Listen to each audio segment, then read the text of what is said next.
Stop creating new folders like this.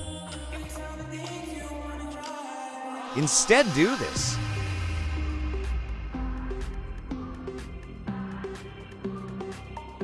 Control E.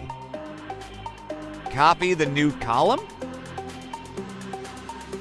Open Notepad. Paste the data. Save as. Type in a file name.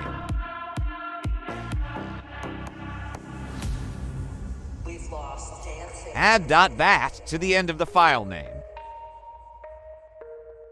Find the bat file you just saved. Double-click and let the bat file run. Like and follow for daily tips.